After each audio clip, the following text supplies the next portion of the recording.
Let's go out to San Antonio and talk to Kristen. Hey, Kristen, what's up?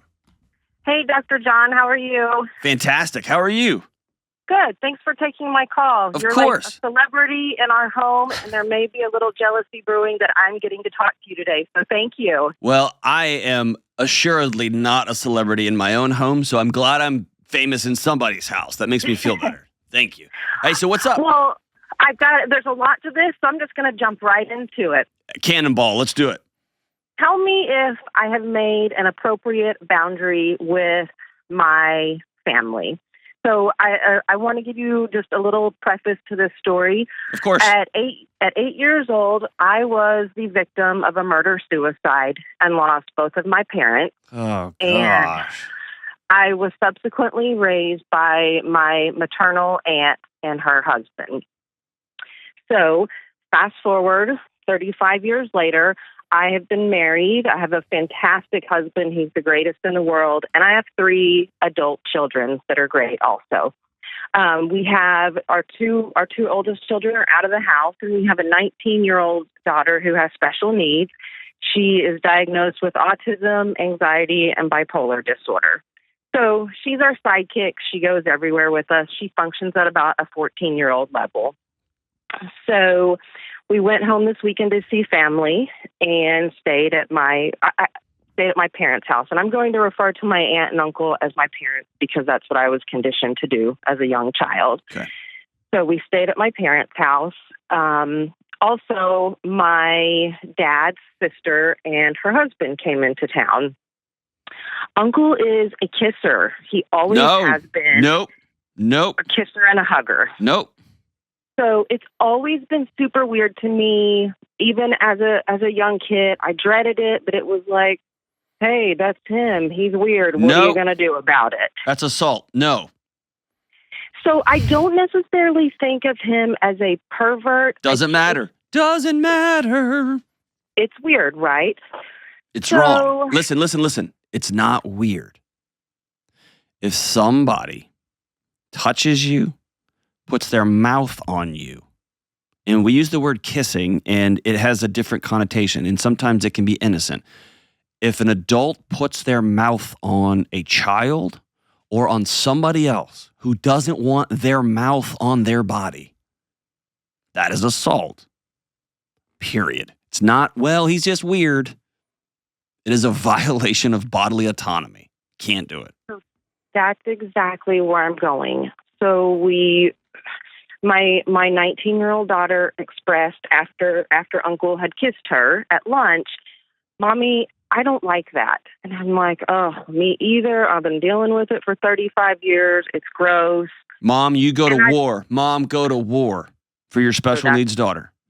That's what happened. Good. So I tell my mom that night, this has got to stop. It's not okay.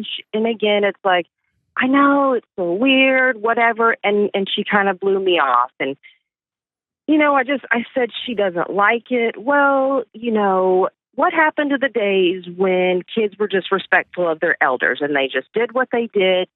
God, dude, you are freaking me out, man. That's abuse. That's abuse. That's abuse. No. She just told me my kids could stand to be a little more respectful, that my kids don't spend enough time with her. They don't hug her. And unfortunately, my children are overly close to anybody in our family because my husband served in the military. We weren't home, air quote, home, for my kids to be close to any one relative. And so it's just never been a thing that I've been like, oh, you've got to go hug them. You've got to go do this. I just didn't do that because I knew my kids weren't close to anyone. Kristen, you are right. Okay. Number one, hold on, listen. Number one, I'm on my end, and I get to be this way because I'm not in your shoes. I'm disgusted that your mom talked to you like that. It made this a matter of integrity and honor, and back in the old days when kids would just let adults do whatever they wanted. That makes me sick to my stomach because I got a 7-year-old little girl. And I'll be damned if somebody's going to do that to my daughter. Holy smokes. Yeah. Now, hold on. Number 2, what this uncle is doing is wrong. And in his defense, maybe nobody's ever told him. your special needs daughter reached out to mom, and in all due respect, you put her in a situation with somebody who has repeatedly made you feel uncomfortable your entire life and violated you your whole life. And True. she looked at you and said, Mom, please, I don't like this. That's your job right now. Right. And if she was a 19-year-old and she called my show and she didn't have the cognitive capacity of a 14-year-old and wasn't struggling with a bunch of cognitive challenges, I would tell her, don't ever go again. And if your parents throw a fit, then walk away from your parents because they're putting you in a crazy situation. She doesn't have that kind of autonomy. She's stuck with you guys. So it's your job to say no. And you can, on her behalf, tell your uncle she doesn't like to be hugged or kissed, so please don't do that. Okay. And then if he violates that, he, through his behavior, is choosing for y'all to not come around. Period. Okay. Y'all aren't leaving. Y'all aren't abandoning the family. Y'all aren't, after all we did for you. No. Pervert uncle over here is chosen for us to leave because he can't keep his mouth off my 19-year-old daughter's body. Right. Period. And I would go to Dairy Queen with my family there in Texas. Or actually, I wouldn't go to Dairy Queen. I would go to some awesome Mexican restaurant because y'all have the best food on the planet in San Antonio. For sure. I would eat myself into a diabetic coma. And I'd with a smile on my face because I'm not going to be around that crap. I'd smile on the way home.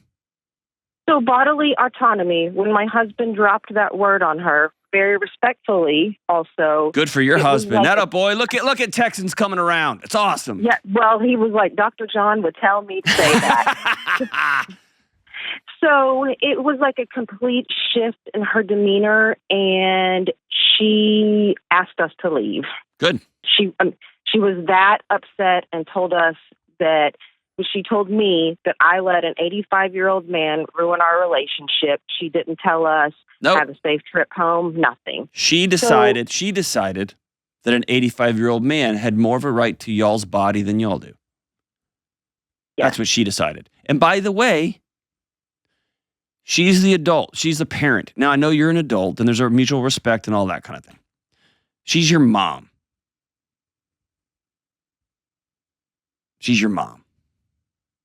And if she's going to let an 85-year-old man who can't keep his mouth off people come between y'all, then she's immature, and it breaks my heart for you because you don't need to lose another mom, but she walked away. And that's my other thing is that I, for 35 years, have longed to have this mother figure be accepting of me and so it has nothing to do with you, hon. I know. I've just done everything to try to appease her and make her happy, but nothing I do ever does. And so I guess that's where I'm at. It's not about you. I hate this. I hate it. Yeah. Because I hate to just sever ties, but that she crossed so many boundaries. You didn't. With she me did. And the way she spoke to my husband. She severed the boundaries, not you. Okay. What you have to do is deal with the heartache and the grief that your mom did that. Not that you screwed something up. I feel like I betrayed somebody. I feel like, I feel like I'm walking on eggshells with my sisters now. And I feel like, because she's made me feel that way. But in reality, what I want to do is protect my kids at all costs. And protect your own dignity. You've put up with this stuff your whole life. I have. It's time for you to stop reaching for this woman's approval. You're never going to get it. She'll continue to move it. Why is that so hard for me to grasp? Because again, 35 years I've sought her approval, and I've never once gotten it. No, because you're still a little girl wondering why your mom left.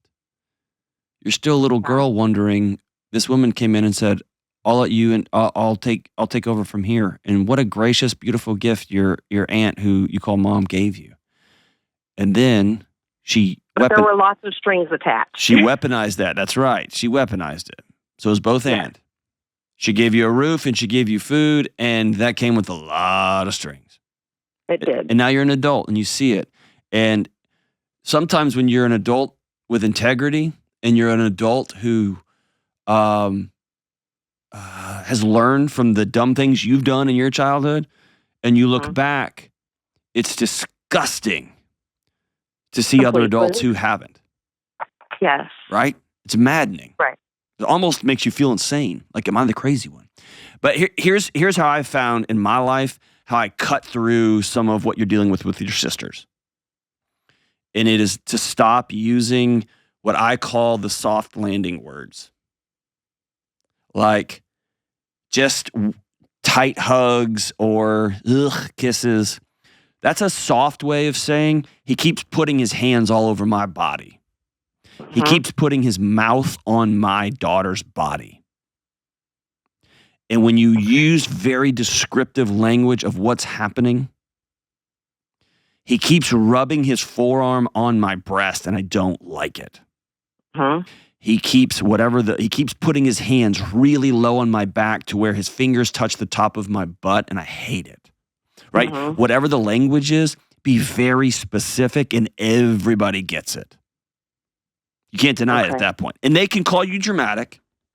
Oh my gosh, it's not putting your mouth, it's just kissing. Ugh, and it's just gross, but it's just fun. It's just Uncle Dan. Cool. Y'all knock your lights out. Put your daughters in that situation. Moms of the year.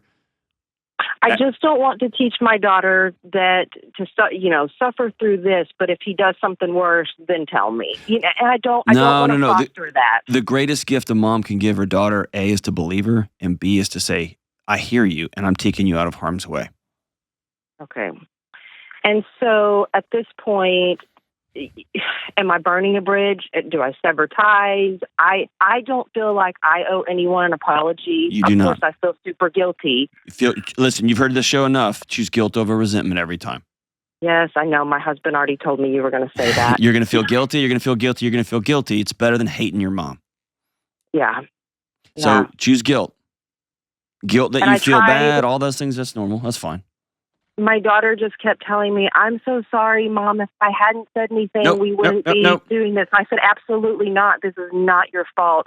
This is bigger than you. I want you to do something this evening. And if she can hear it, and again, she's got a lot going on, so this is easy for me to say on this side of it. And actually, I'm saying this for not only for you, but for every mom with a daughter in a similar situation. And by the way, this is a super common situation.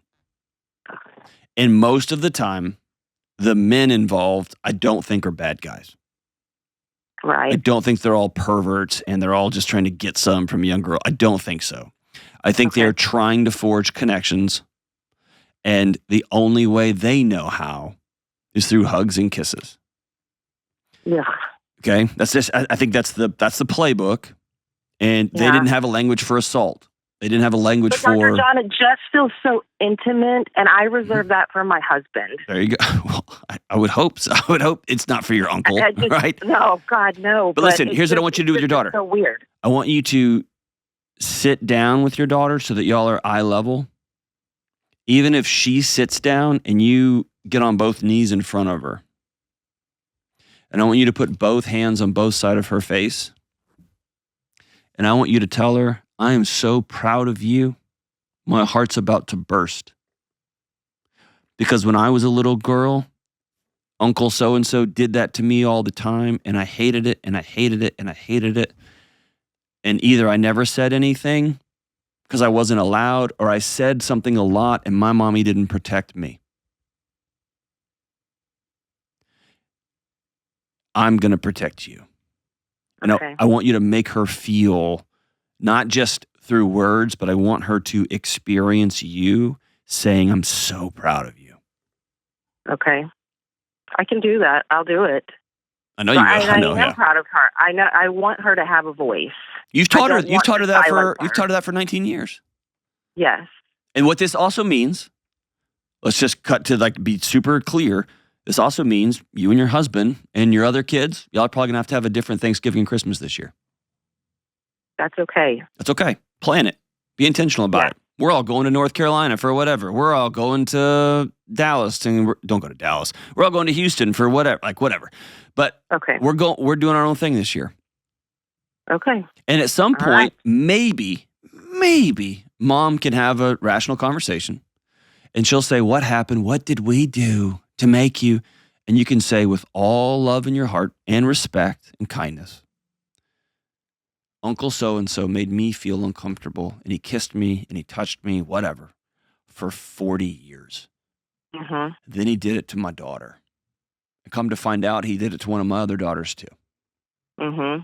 And as long as he comes to these things, me and my family, as for our house, we're opting out. And so at the end of the day, Mom, you get to choose, and that's okay. And I know you've got a lot going on.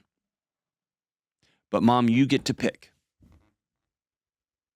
And then you just smile because she's a grown-up. It's about time she stopped one down positioning everybody and pulling the whole boat around underneath the water. Right. I mean, we very much were raised to hide your crazy and just go on. Just, we were supposed to be very stoic and not tell anybody anything. Those days are over. Good for you, Kristen.